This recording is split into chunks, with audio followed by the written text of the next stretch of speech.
On today's episode, Christopher Mendoza. Sing it with me. Christopher Mendoza. This is the world's toughest podcast.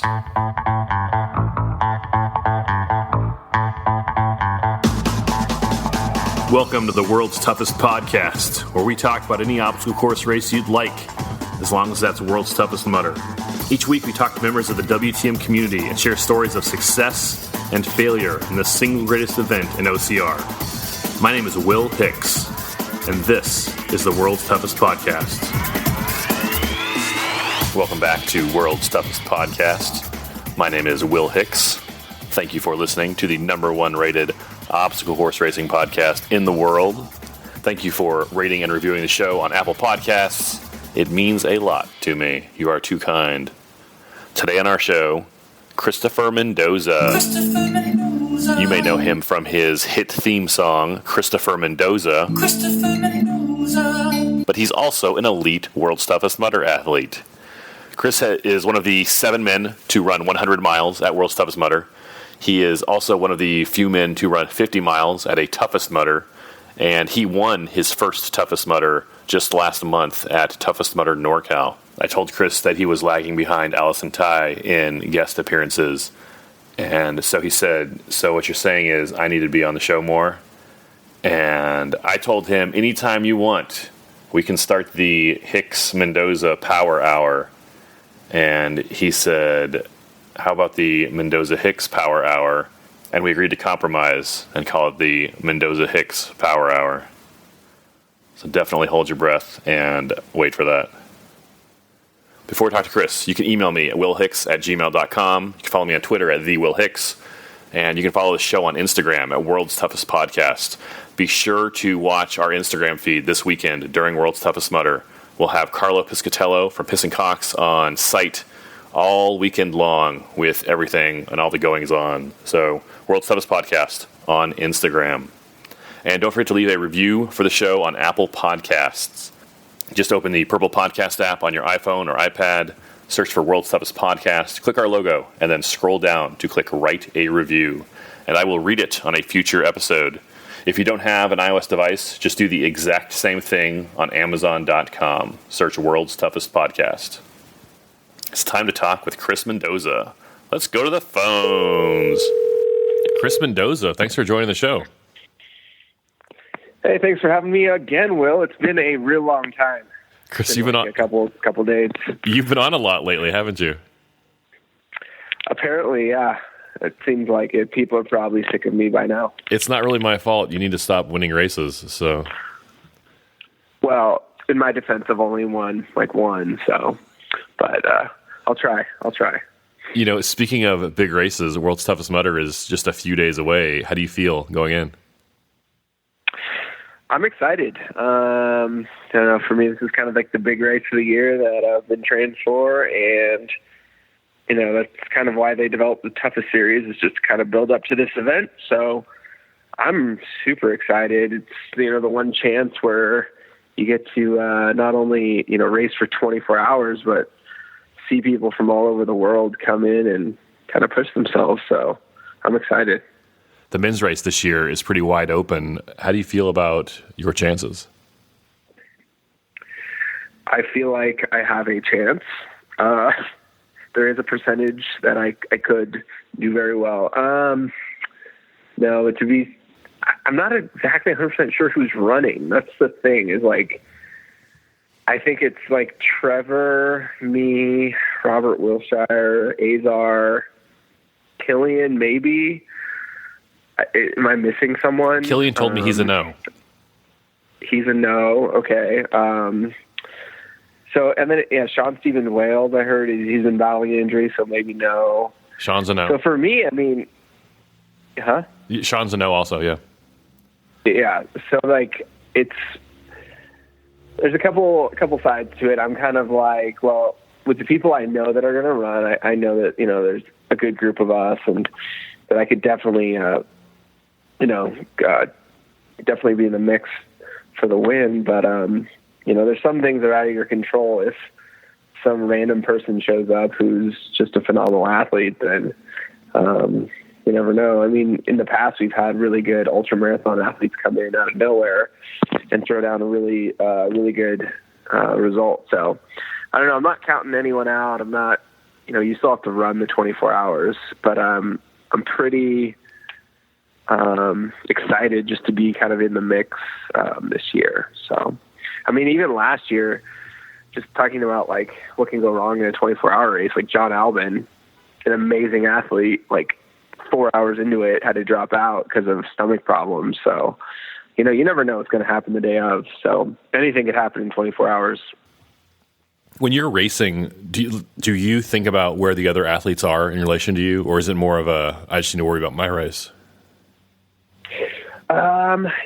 It's this year especially, I've really been focused on my race, but a few years ago, I think it was 2016, Trevor Cichosz, before he actually won the men's race, he told me the race doesn't start till midnight, which is so true. For me, especially, like, I tell myself the first half of the race is just about pacing yourself. And then maybe the second half, you worry about where everyone else is, because you need to get through. And I mean, for this race, I would even argue 2/3 to 3/4 of the race, you should just be worried about yourself, worried about how you feel. And then maybe towards that last few hours, maybe make a push, and black out like Austin Azar did. You just got to go for it sometimes. But, if you're going balls to the walls from the beginning, you're going to burn out. And, it was proof from even that year when it was Jung Young Pak and Nicodemus Holland.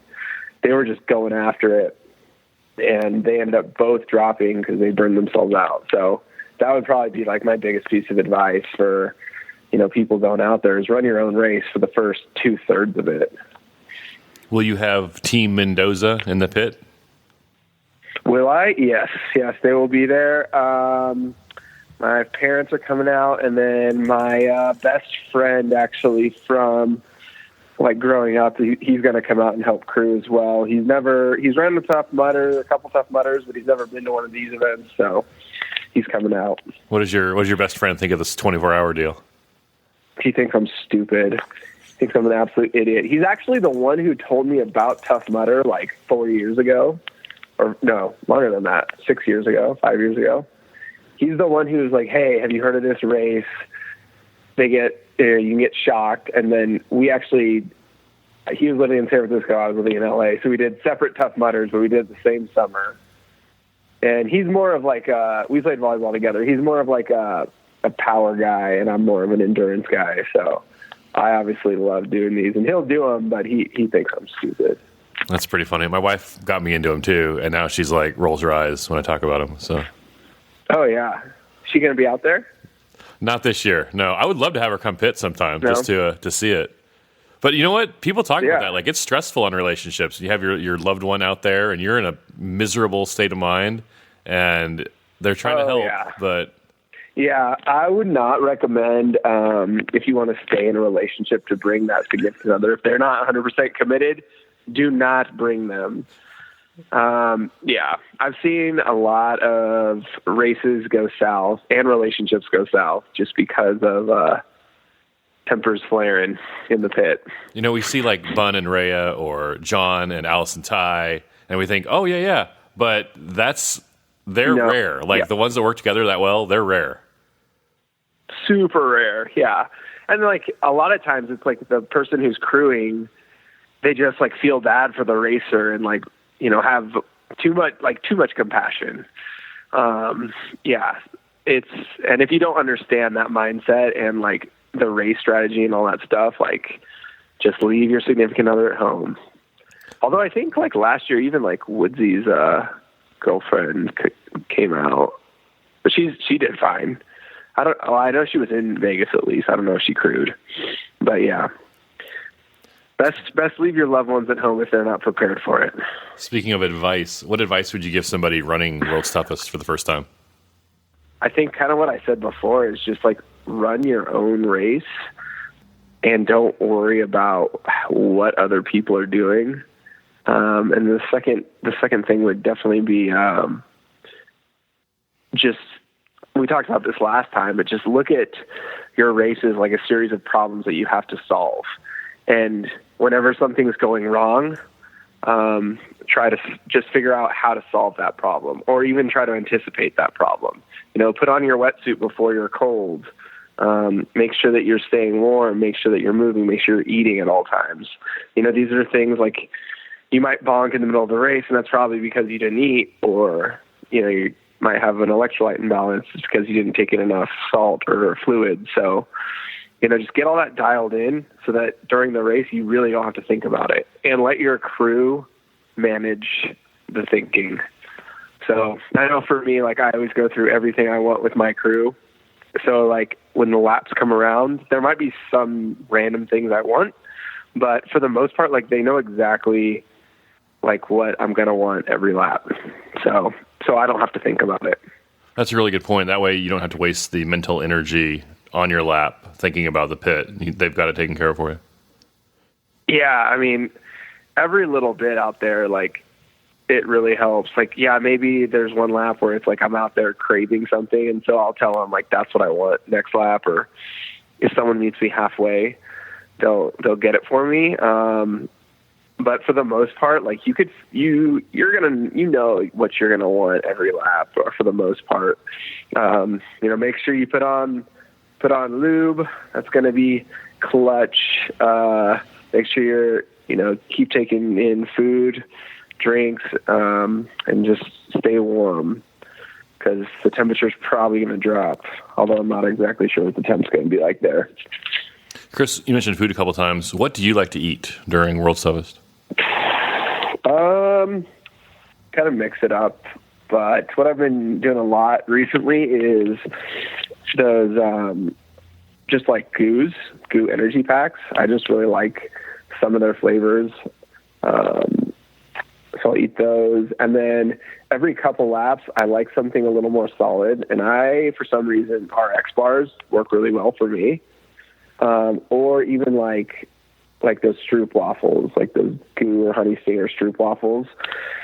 That's kind of like what I eat. For the most part, I don't eat a lot of real, like, quote unquote, real food out there, but it's just not something I crave.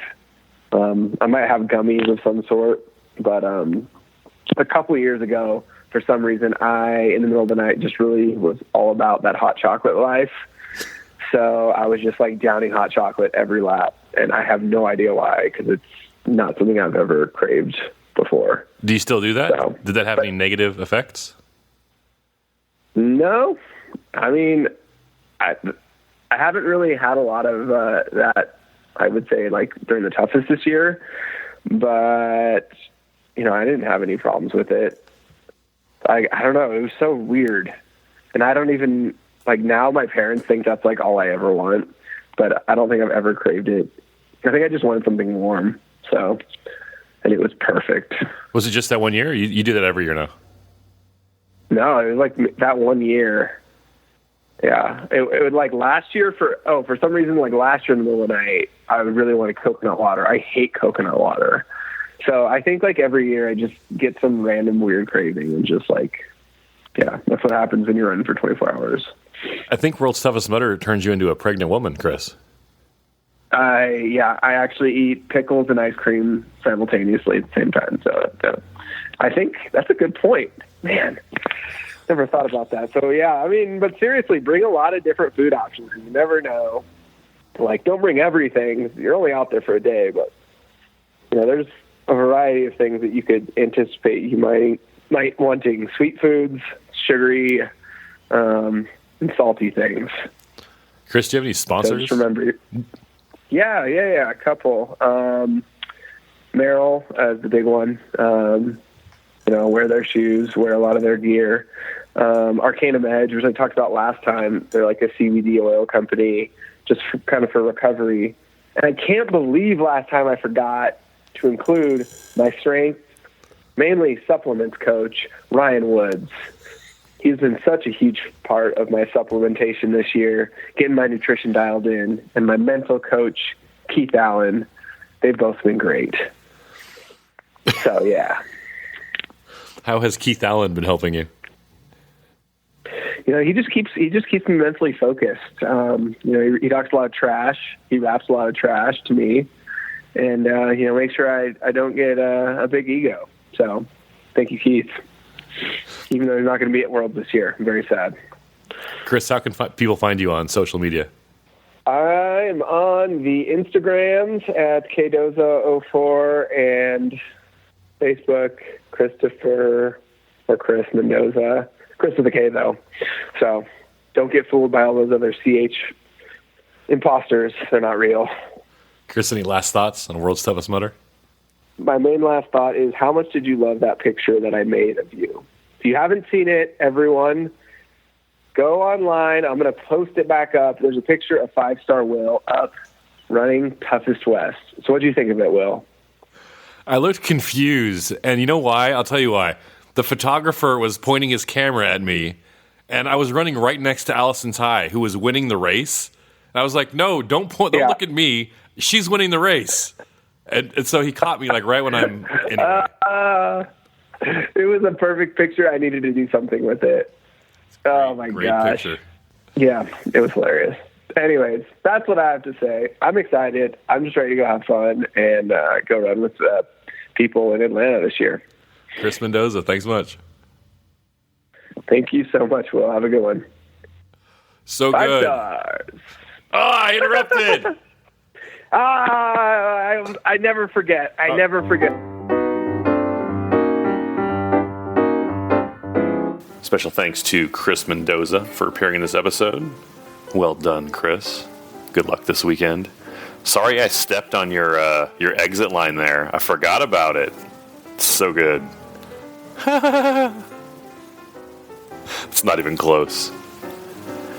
Don't forget to leave a review for the show on Apple Podcasts. I cannot wait to see everyone soon. It's Thursday morning as I record this.